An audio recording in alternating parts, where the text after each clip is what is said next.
안녕하세요. 예기원의 장동열 대표입니다.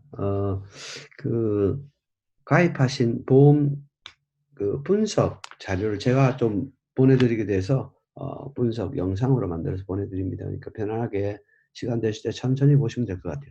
우선 태아보험부터요.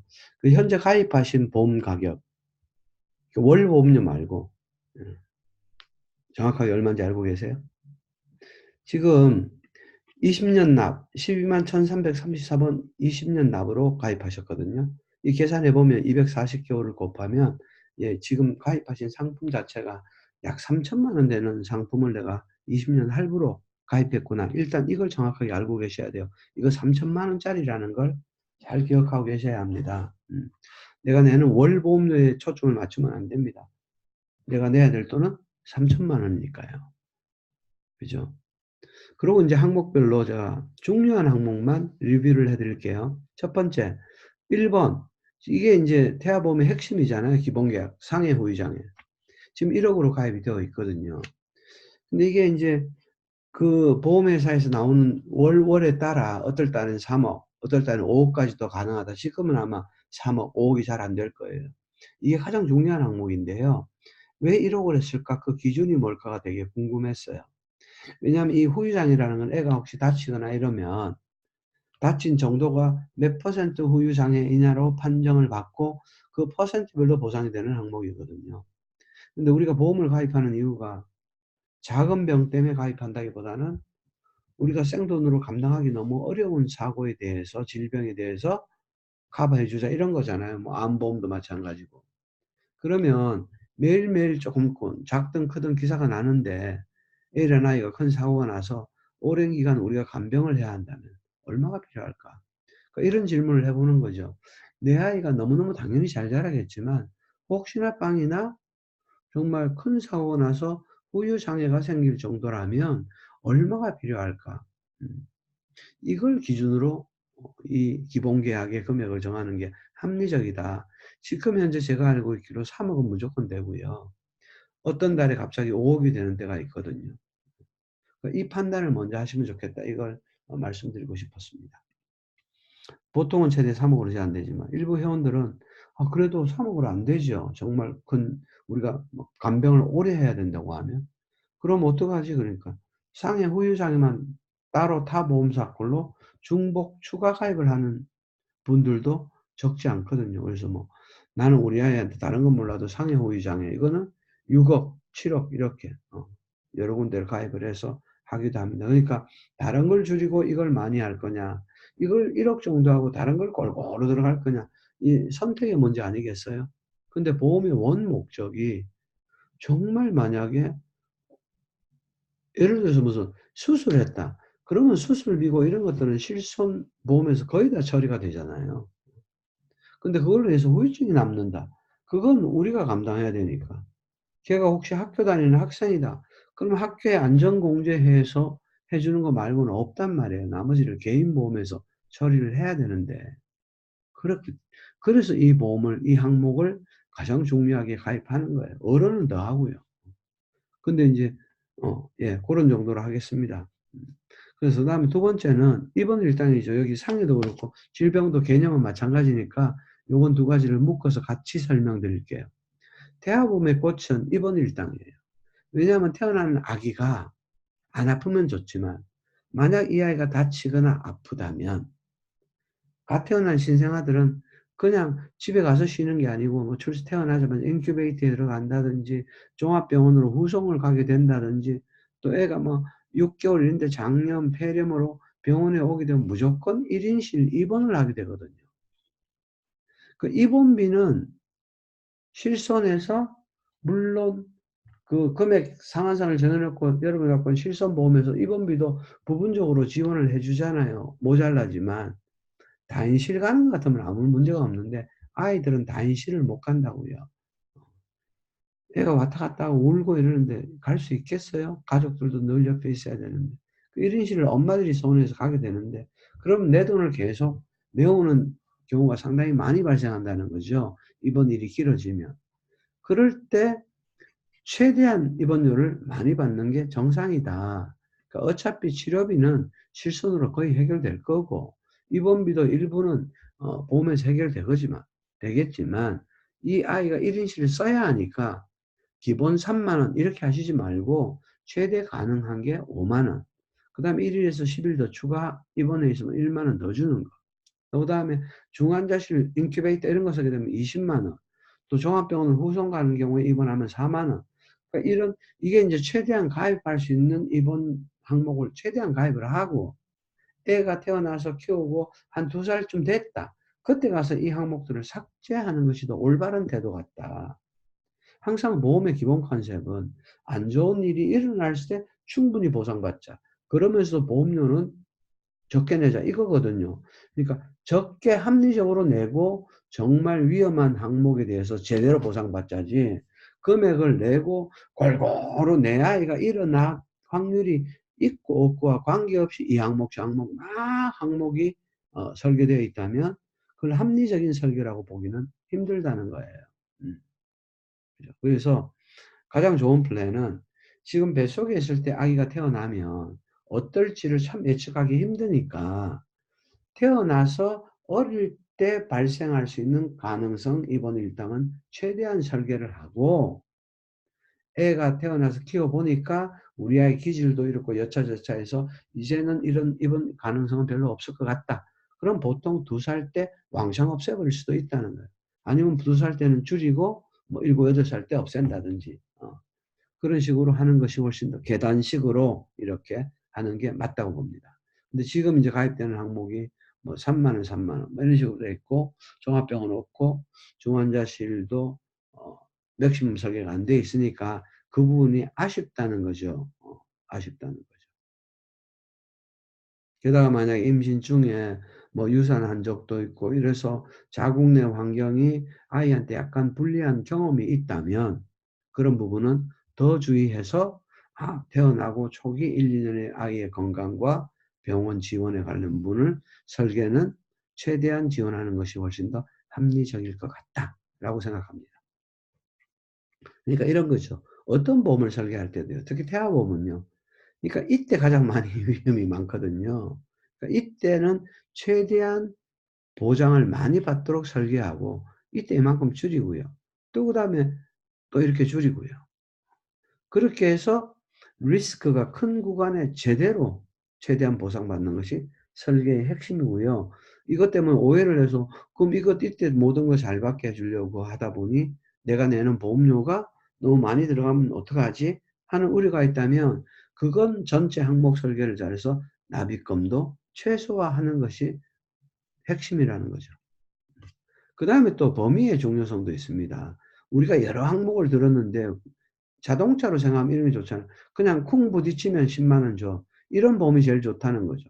근데 막 부딪히는데 뭐 예교원 안에서 부딪히면 10,000원 또는 뭐 예교원 건너편에서 부딪히면 3만 원. 이런 항목이 여러 개 있어 봐야 그 확률이 너무 낮은 거예요. 그러니까 10 번도 보면 상해 수술 담보 이게 최대한 200만 원까지 가입이 가능한 거거든요. 그러니까 어떤 상해가 됐건 간에 종류가 원인이 뭐건 간에 상해로 수술했다. 그러면 200만 원까지 받는 게 원칙 아닐까요? 근데 지금 50만 원 설계가 돼 있거든요. 근데 11 번, 12 번, 13 번, 14만 원 이런 항목들은 오히려 눈으로 봐서는 상해에 관련돼서 담보가 막 한 5 가지 6 가지 항목이 들어 있는 것 같지만 이 항목은 타기가 힘들거나 탈 수 있는 등급은 겨우 뭐 200,000원 이런 정도가 금액이 적다는 거예요. 그러니까 이거를 올리고 이거를 조정하고 다른 곳에서 어 조정하는 게 맞죠. 그러니까 우리가 타기 쉽고 많이 탈 수 있는 항목. 물론 이것 때문에 보험료는 올라갑니다. 왜? 요거 자주 일어나기 때문에 요거 보험료가 비싸단 말이에요.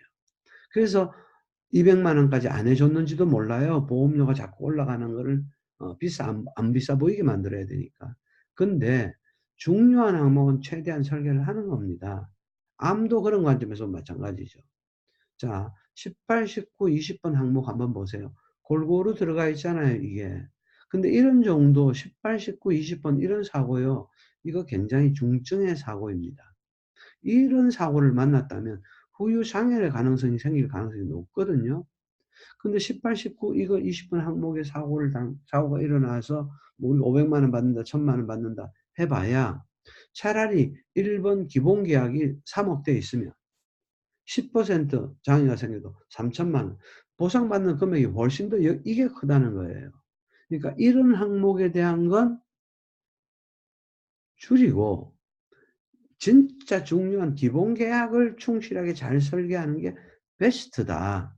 그걸 다시 한번 강조를 드립니다. 그러니까 암도 마찬가지 아니겠습니까?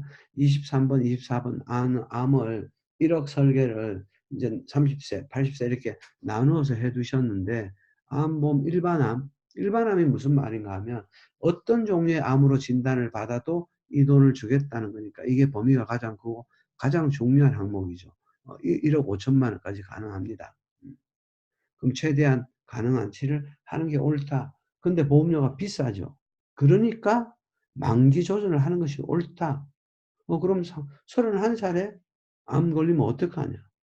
아니 29살, 28살 또는 20살 지금 아니라 그때 아니라 매년 더 좋은 훨씬 더 좋은 보험이 계속 나오고 있습니다.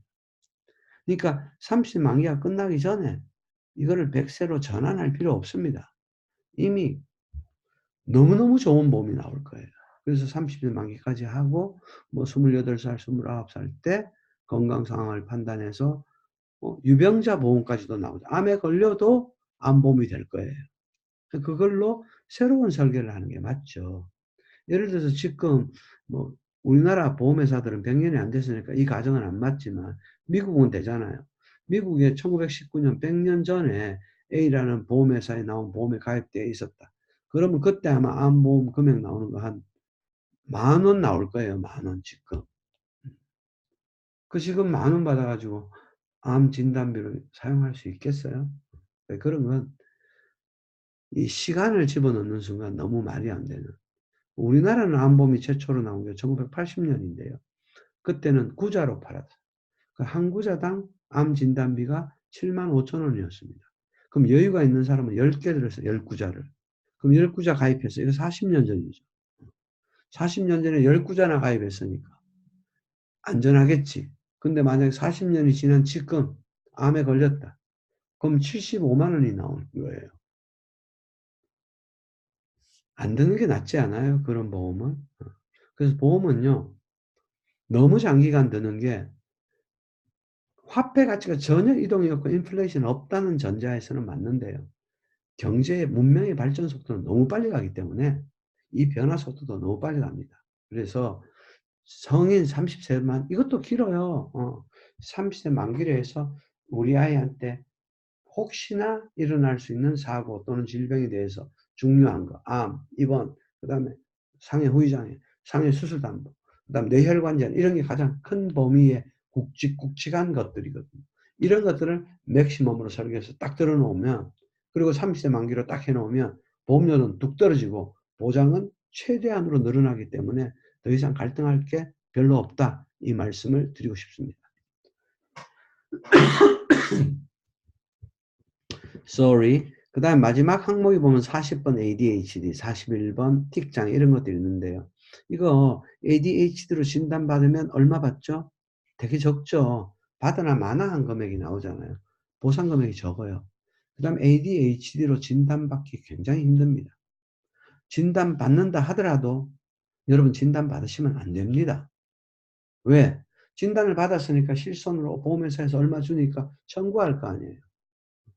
청구 기록이 남으면 안 됩니다. 왜? ADHD다, 틱장애, 그다음 우울증 이런 거 있잖아요. 그러니까 우울증 같은 게 무서운 거예요.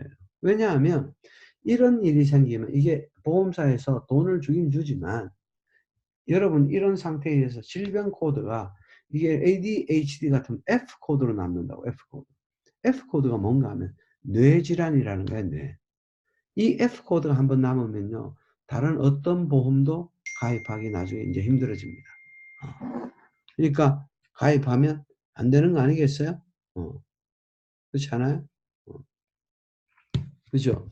그러니까 오히려 임신 때 우리 태교 잘하고 출산 잘해서 뇌 관련되는 질환이 없도록 하기 위해서 최선을 다해야 되는 거고 정말 이런 문제가 생기면 그래서 뭐 다른 치료법, 일반 병원 치료가 아니고 아예 기록에 남지 않는 그런 엄마들 모임도 있고 그런 발달 심리, 행동 치료 이런 것들을 많이 하게 되는 거죠. 그래서 자, 한번 요약을 해 볼게요. 분석의 결론입니다. 일단 분석 결과 전 항목을 30세 만기로 해 보는 것에 대한 고민을 심각하게 해 보셔야 될 것 같다. 2번 주계약인 상해 후유 장애 또 뒷부분에 질병 후유 장애도 뭐 일종의 주계약이죠. 그 부분에 대한 금액을 최대한 하는 것이 맞을까 아닐까에 대한 고민을 엄마가 정말 하셔야 될 것 같다. 그다음에 아기가 태어나기 전에 이 아이가 입원 일당에 관한 항목 이거 맥시멈 설계를 하느냐 아니면 '우리 아이가 뭐 그렇게까지 입원하겠어?' 라는 그 고민을 정말 해야 될 것 같다. 근데 이거 보험료 정말 얼마 안 되거든요. 어. 그다음 암 뇌혈관 질환 등 중요 질환에 대한 부분 역시도 최대한 할 거냐를 고민하셔야 된다.